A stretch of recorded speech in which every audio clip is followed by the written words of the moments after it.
¿verdad? Y fue la primera victoria de Carlos y creo que un buen comienzo para lo que ha sido el resto de su carrera deportiva. Yo a Carlitos Sainz le conozco casi desde cuando era pequeño, cuando era niño, puesto que su padre, Antonio Sainz, es un gran amigo mío. Y entonces pues yo he seguido un poquito, digamos, las corretadas de ese niño travieso que se le da bien todo. Entonces, pues, en un momento dado, yo conocía perfectamente su afición y la había seguido un poco a través de los periódicos, que ya iba ganando alguna pruebecita que otra, y recuerdo que vinieron a verme Juanjo Lacalle y Carlitos en demanda de ayuda.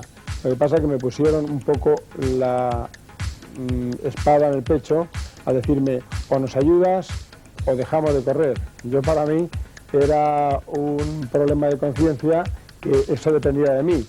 Y lo hice muy encantado, les ayudé, aunque me lo pensé un poco porque sabía que eso me podía costar la enemistad de mi amigo Antonio. Habíamos organizado en SEAT un campeonato que estuvo muy bien, que era un campeonato de producción, que tenía muy gran aceptación, funcionaba muy bien, y Carlos ahí fue donde prácticamente, yo creo que fue ahí donde debutó y ganó este campeonato. Entonces yo en este tiempo pude apreciar, primero, los dotes naturales que son imprescindibles en un campeón, para cualquier actividad de la vida. Tenía unos grandes dotes, y los tiene actualmente, naturales. Gran dedicación y un espíritu de trabajo y sacrificio fenomenal. A mí me preguntaban el otro día si yo le descubrí en el sentido de que iba a ser lo que es hoy. Y yo digo que no, porque hace 12 años yo no podía saber que él iba a tener la dedicación y la constancia de solventar todos los graves problemas por los cuales ha tenido que pasar, los sacrificios que ha tenido que hacer y la dedicación. Por lo tanto, yo vi que él podía ser una figura, pero nunca pude suponer que llegara a ser campeón del mundo. Y estoy absolutamente seguro de que si no tiene mala suerte, yo no hablo de buena suerte, hablo de que no tenga mala suerte, Carlos Sainz será campeón del mundo de rallies, esto sin discusión. Y lo único que lamento, y eso lo he dicho públicamente, y se lo digo a él, y en cierta manera me da la razón, es que si él hubiera seguido la línea del monoplaza, hoy España tendría uno de los 4 mejores pilotos del mundo de Fórmula 1. Nosotros el año 83 lanzamos un concurso en el cual había un jurado integrado por los medios que tocan el tema del automovilismo más importantes, intentando hacer una selección y llegar al descubrimiento, pues, de lo que se llaman las promesas, con el objeto que a partir de ahí esas promesas pues continuaran siendo patrocinadas por la compañía. Se hizo este concurso el año 83 y el ganador resultó ser Carlos Sainz. Le enviamos prácticamente sin preparación previa a Inglaterra a competir en una prueba que se llama el Festival del Mundo de Fórmula Ford en Brands Hatch. Y allí Carlos, pues ya digo, sin preparación previa, y esto lo quiero recalcar muy bien, se midió con algo así como 200 pilotos noveles y menos noveles en cuanto a conducción de monoplazas. Y Carlos estuvo en los 3 días que dura esta competición ocupando puestos relevantes entre los primeros 10, hasta que desafortunadamente un toque con otro coche le dejó fuera de la competición.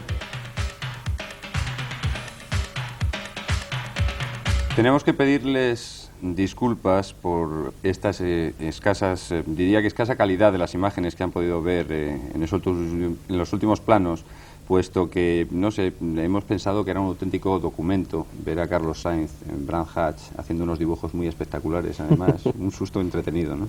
Sí, bueno, ya hace tiempo de aquello. La verdad es que fue una experiencia muy bonita porque nunca me había montado en un Fórmula, en un monoplaza, y yo creo que me mandaron al peor sitio donde me podían mandar, pero yo creo que ahora lo recuerdo con bastante cariño y fue unos días, yo creo que muy divertidos. ¿Tiene razón Pérez Vargas cuando dice que podías haber sido uno de los 4 mejores pilotos de Fórmula 1? Yo creo que yo le aprecio mucho a José Juan, pero realmente no se puede saber. Yo creo que para ser piloto de Fórmula 1 o para ser piloto de rallies son 2 caminos diferentes. Yo elegí el camino de los rallies, me gustaban y me siguen gustando los circuitos, pero yo creo que es un tanto, yo le agradezco esas palabras, pero es un tanto, para mí, un tanto osado decirlo porque no lo sé. Vamos a seguir recordando y al hilo de lo que acabamos de ver. Yo creo que sí hubo una oportunidad en la que el padre de Carlos Sainz intervino como tal y te compró un coche. Es una historia que yo creo que no se ha desvelado nunca y que quizás sea el momento de recordar. Un atraco en la facultad, te quedaste sin coche, un siniestro total. ¿Qué pasó entonces? Sí, bueno, nos quedamos sin coche y la verdad habíamos estado preparando ese coche para hacer nuestro primer rally durante casi 2 meses o yo creo que incluso más, ¿no? Y entonces yo creo que él nos vio con tanta ilusión y a la vez tan desolados en un momento dado que no para correr, porque él nunca lo compró para correr, pero él sabía que si compraba el coche lo íbamos a utilizar para correr. Entonces la verdad es que después de lo que ocurrió no lo dudó y al día siguiente yo tenía otro coche, ¿no? Después de que me lo hubiesen robado. Entonces, pues aunque él no lo compró para que corriésemos, luego lo utilizamos para correr. Hay una cosa que yo, después de todo esto, no me acabo de explicar. ¿Por qué un chico de 17, 18 años renuncia a una posición social cómoda, a un trabajo, yo diría, de ejecutivo, de lo que hubieras querido, y se mete dentro de un coche para correr? Bueno, yo creo que ha dicho una cosa mi padre que creo que tiene mucha razón. En la vida uno creo que tiene que elegir su camino, tiene que hacer lo que realmente piensa que debe hacer, lo que realmente le gusta. Y en este caso yo lo tenía muy claro, incluso antes de tener carné, ¿no? Yo he contado, creo que luego con una serie de personas que han estado a mi lado, de amigos, de los cuales muchos pues están aquí hoy o han salido y otros muchos no van a salir, pero que han tenido también muchísima importancia desde, bueno, pues desde más amigos o incluso mecánicos que a Carlos se le han apoyado hasta el final y hasta donde hiciese falta, a base de dormir muy poco, de quemarse manos. Yo te podría contar 1000 historias y aquí no van a salir. Yo desde aquí también creo que merecen mi agradecimiento, ¿no? Pero yo creo, volviendo al tema que hemos empezado esta pregunta o de lo que estábamos hablando, que en la vida uno pienso que debe hacer lo que verdaderamente piensa que le gusta o tratar de hacer lo que uno le gusta o lo que uno cree que debe hacer. Y yo en ese momento pensé y quise que mi vida estuviese dedicada a los coches.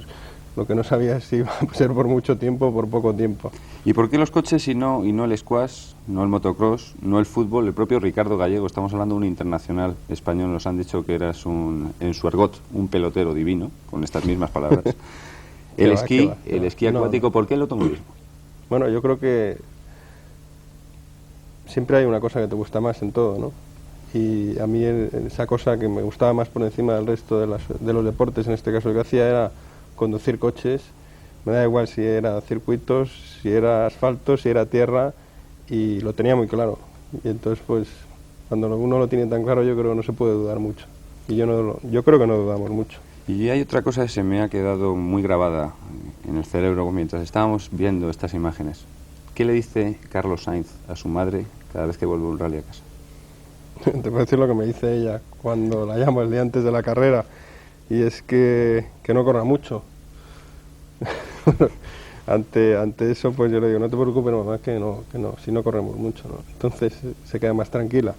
Pero cuando vuelvo, pues típico conversación entre madre e hijo, te pregunta qué tal ha ido el rally. Pues yo a veces estoy más contento, le cuento más, otras veces estoy un poco más enfadado, le cuento menos, pero de tal manera ella siempre, yo creo que está enterada de casi todo. Pues Carlos, si te parece, vamos a seguir recordando. Vamos ahora a los primeros rallies, a la Copa de Castilla y otros primeros títulos nacionales. Muy bien.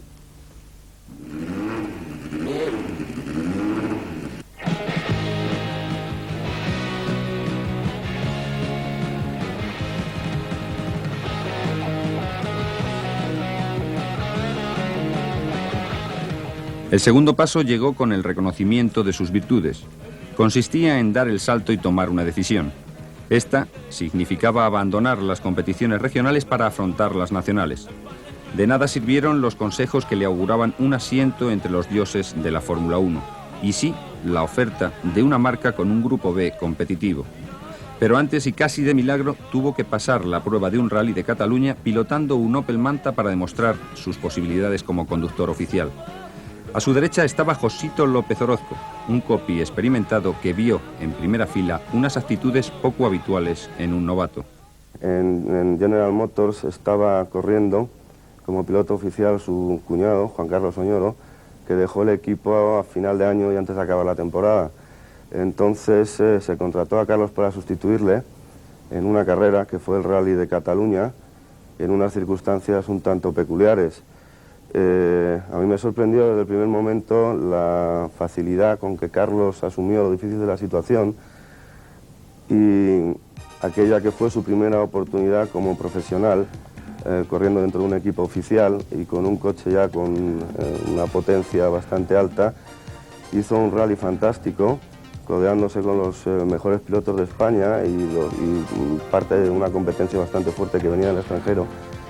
Y realizó un rally fenomenal, como digo. Finalmente acabamos en segunda posición y yo creo que allí, siendo Carlos mucho más joven de lo que es hoy en día, esto era hace 6 años, puso ya claramente de manifiesto que reunía todas las cualidades físicas y psicológicas que yo creo que se requieren para llegar a ser un campeón.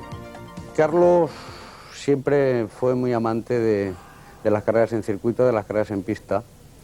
Creo que tenía grandísima facilidad también para hacerlo. Bueno, prueba de ello eran las carreras que hizo, que ganó muchas y además de una forma bastante espectacular y con mucha cabeza. Y entonces nos planteamos, había que tomar un camino. En aquel momento íbamos por 2 caminos, íbamos por el camino de los rallies, íbamos por el camino de los circuitos, había que tomar una decisión.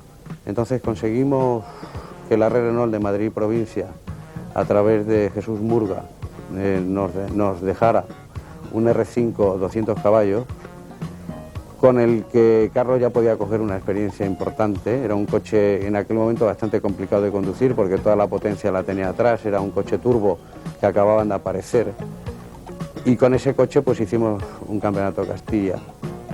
Al año siguiente volvemos a hacer lo mismo, pero ya se hicieron algunas participaciones en Campeonato de España. Y el paso siguiente pues estaba claro que era intentar ser piloto oficial de Renault, de FASA Renault, cosa que se consiguió a través de este camino.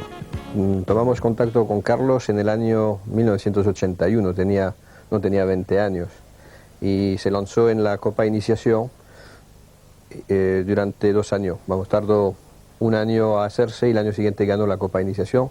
No fue así el año siguiente, que ganó directamente el primer año que participó en la Copa Nacional, la ganó, y entonces es cuando, digamos, su carrera se decidió hacia los rally, no a los circuitos, porque los circuitos tenía que haber ido a Inglaterra durante 1 año y tiene un círculo familiar tan fuerte que no se atrevió.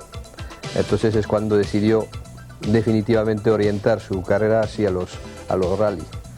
Se compró el muleto que era de Genito y hizo ya sus pinitos, digamos, con un coche de más de 200 caballos y nos dimos cuenta inmediatamente de que eso iba bien lanzado. Así que el año siguiente lo cogimos con nosotros. Bueno, ya al final de este mismo año, por la amabilidad de Genito, que era nuestro piloto oficial, dejó su coche a Carlos para el Valeo, que era el último rally de fin de temporada. Y no hizo nada más coger el coche, ganó el rally y nos dimos también cuenta que no solamente era buen piloto, sino que era una persona que cuidaba la mecánica de una forma extraordinaria.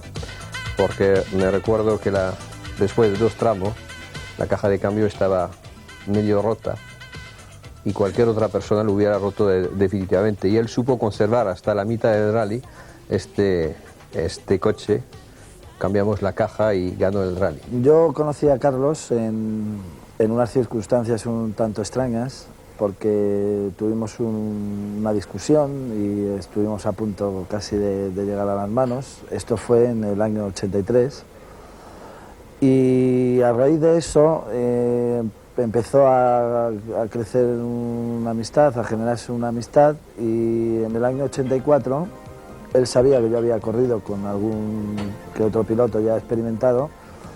Me llamó para correr un RACE del año 84 y para continuar, si todo iba bien, el Campeonato de Castilla. Entonces hicimos nuestras primeras carreras en un R5 turbo de 200 caballos. Ese año ganamos el Campeonato de Castilla y después, a final de año, en el último rally, en el Rally Valeo, hubo un contacto con Renault en el equipo oficial y empezamos a conducir un Tour de Corse de 300 caballos. Y para nosotros pues fue una satisfacción y una alegría muy fuerte porque veíamos el camino hacia, digamos, hacia la gloria. El siguiente año, el 85, corrimos con el Tour de Corse, fuimos subcampeones de España y tuvimos aquel año una lucha muy dura con Salvador Servià. También fue el año en que ganamos nuestros primeros rallies de campeonato de España y ya el siguiente año, el año 86, pasamos a llevar el Renault 5 Maxi Turbo, que era un coche brutal, de reacciones brutales, de una aceleración, pues al principio las 2-3 primeras marchas aceleraba casi igual que en Fórmula 1. Después en el año 87 fichamos por Ford, fue nuestra primera incursión en Campeonato del Mundo, hicimos Portugal, que lideramos durante un tramo, y después vino Córcega, vino la gran experiencia del RAC. Un joven de Madrid que llegaba nuevo